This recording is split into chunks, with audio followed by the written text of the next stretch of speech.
विद्यार्थियों नमस्कार। स्वागत है आप सभी का मेरे YouTube चैनल हिंदी सर्वस्व पर, जहां हम लोग नियमित रूप से हिंदी व्याकरण की क्लासें ले रहे हैं। आज का हमारा टॉपिक है विराम चिन्ह। विराम चिन्ह किसे कहते हैं, विराम चिन्ह कितने प्रकार के होते हैं, विराम चिन्ह के प्रयोग कहाँ कहाँ किए जाते हैं, इनकी बातें आज हम इस वीडियो में करने वाले हैं। सबसे पहले बात करें अगर विराम चिन्ह किसे कहते हैं, तो शब्दों और वाक्यों का परस्पर संबंध बताने तथा किसी विषय को भिन्न भिन्न भागों में बांटने और पढ़ने में ठहराव के लिए लेखों में जिन चिन्हों का प्रयोग किया जाता है व्याकरण की भाषा में, उसी को विराम चिन्ह कहते हैं। विराम चिन्ह की व्यवस्था अंग्रेजी व्याकरण से ली गई है, ऐसा हिंदी के प्रमुख व्याकरण कामता प्रसाद गुरु द्वारा माना गया है। बात करते हैं मुख्य विराम चिन्हों की। हिंदी में मुख्य रूप से 8 विराम चिन्ह हैं, जिनमें अल्प विराम, पूर्ण विराम, अर्ध विराम और उसके बाद प्रश्न चिन्ह, आश्चर्य चिन्ह, निर्देशक, कोष्ठक और अवतरण चिन्ह। देखिए हम लिख दे रहे हैं और उसके सामने चिन्ह के माध्यम से यह भी बता रहे हैं कि किस प्रकार से कौन कौन से चिन्ह होते हैं। ये आपका अल्प विराम है। अल्प विराम के बाद अर्ध विराम, अर्ध विराम, अर्ध विराम का चिन्ह इस प्रकार से होता है।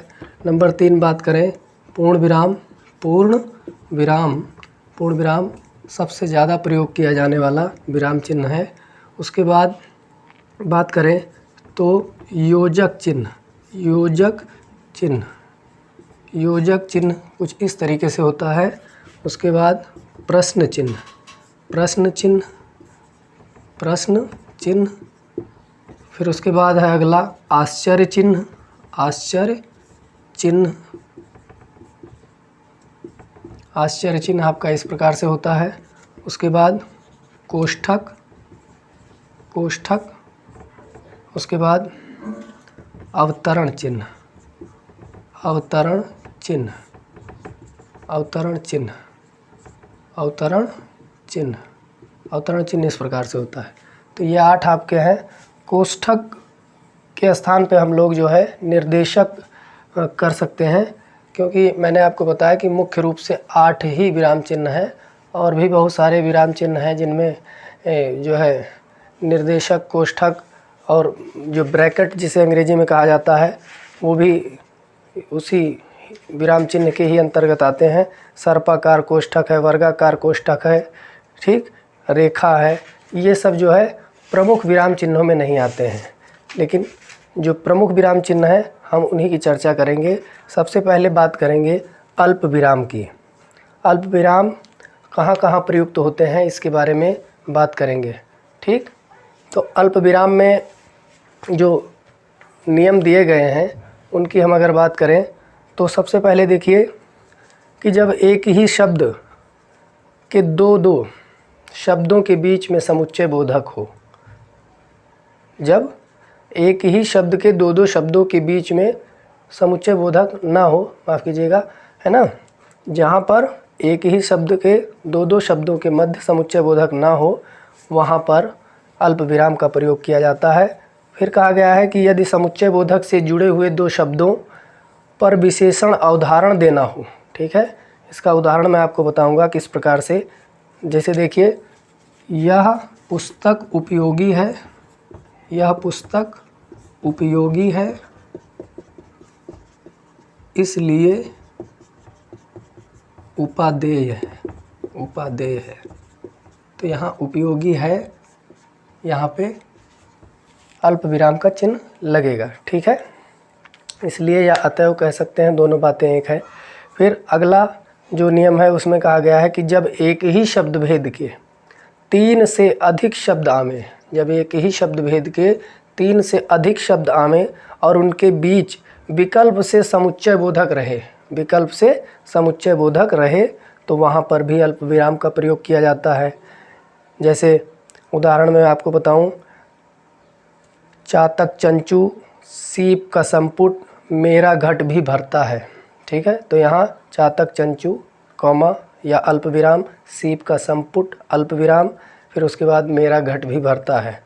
ठीक, उसके बाद अगला नियम है, जब कई शब्द भेद जोड़े से आते हैं, जब कई शब्द भेद जोड़े से आते हैं तो प्रत्येक जोड़े के पश्चात अल्प विराम का प्रयोग होता है। जैसे ब्रह्मा ने सुख दुख,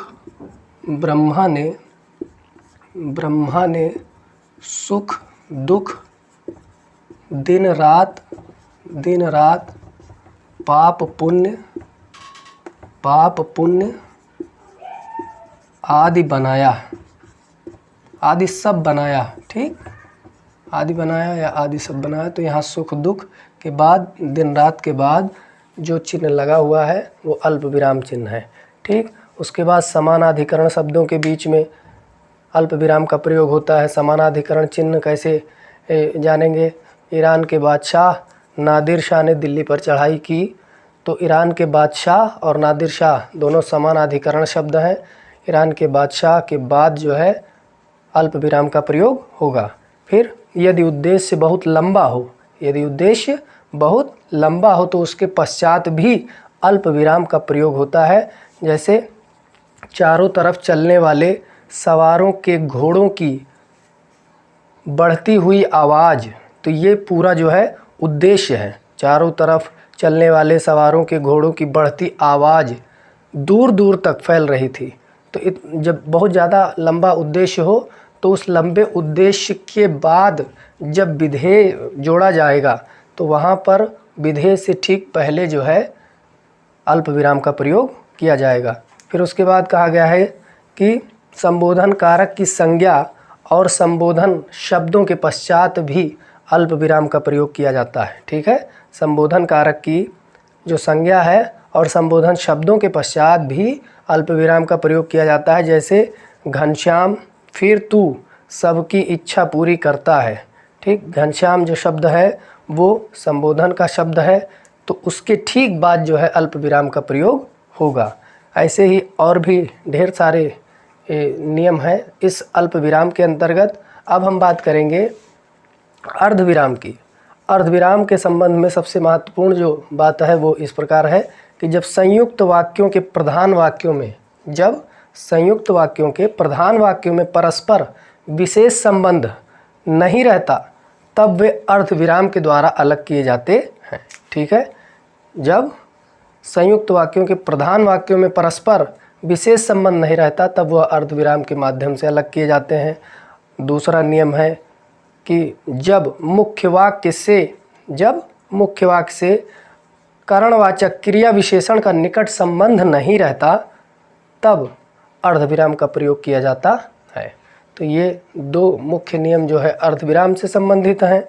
अब बात करें अगर पूर्ण विराम की, तो पूर्ण विराम ये बहुधा प्रयोग होने वाला जो है अल्प विराम चिन्ह है। इसमें कहा गया है कि सबसे पहला और सरल जो है सामान्य नियम है कि प्रत्येक पूर्ण वाक्य के अंत में इसका प्रयोग होता है। जैसे राम घर जाता है, राम घर जाता है, तो ये एक पूर्ण वाक्य है। ठीक है, तो इसके अंत में पूर्ण विराम का प्रयोग होगा। फिर उसके बाद कहा गया है कि बहुधा शीर्षक और ऐसे शब्दों के पश्चात जो किसी वस्तु के उल्लेख मात्र के लिए आता है, जैसे राम वन गमन। ठीक है, सपनेव सुख नाही, पराधीन सुख सपनेव नाही, इसके बाद भी जो है पूर्ण विराम का ही प्रयोग होगा। प्राचीन भाषा में पद्यों के जो पद्य होते थे प्राचीन भाषा के, उनकी अर्धाली के पश्चात भी पूर्ण विराम का प्रयोग किया जाता है। जैसे जा सुराज प्रिय प्रजा दुखारी, सो नृप अवस नरक अधिकारी, तो यहाँ पे प्रजा दुखारी और नरक अधिकारी के बाद जो है पूर्ण विराम का प्रयोग किया जाता है। अब अगर बात करें प्रश्न चिन्ह की, तो आप ये जानते हैं कि प्रश्न चिन्ह ऐसे वाक्यों के अंत में लगाया जाता है जिस वाक्य में प्रश्न पूछा जाता है। ठीक, और प्रश्न चिन्ह कहाँ नहीं लगता है, ये भी थोड़ा महत्वपूर्ण है। प्रश्न चिन्ह का ऐसे वाक्यों में नहीं लगाया जाता है जिनमें प्रश्न आज्ञा के रूप में हो। जैसे कलकत्ते की राजधानी बताओ, जैसे कलकत्ते की राजधानी बताओ, कलकत्ते की राजधानी बताओ, तो ये आज्ञा के रूप में है, तो यहाँ पे प्रश्नवाचक चिन्ह नहीं लगेगा। ठीक इसी तरीके से और भी आपके विराम चिन्हों से संबंधित नियम हैं। आज के वीडियो में फ़िलहाल इतना ही। अगले वीडियो में हम लोग फिर एक नया टॉपिक लेकर के हाजिर होंगे। अन्य भी जो विराम चिन्ह हैं उनसे संबंधित भी नियम हैं, लेकिन वीडियो बहुत बड़ा हो जाएगा। फिर कभी हम जो है विराम चिन्ह से संबंधित वीडियो लेकर हाजिर होंगे और उसमें विस्तार पूर्वक जो है चर्चा करेंगे। तब तक के लिए धन्यवाद। सभी लोगों से एक बार पुनः निवेदन है कि जो लोग चैनल पर नए आए हैं वो चैनल को लाइक शेयर सब्सक्राइब करें और बेल आइकन ज़रूर दबाएं, जिससे आपको नया वीडियो तुरंत प्राप्त हो सके, और कमेंट ज़रूर करें। धन्यवाद।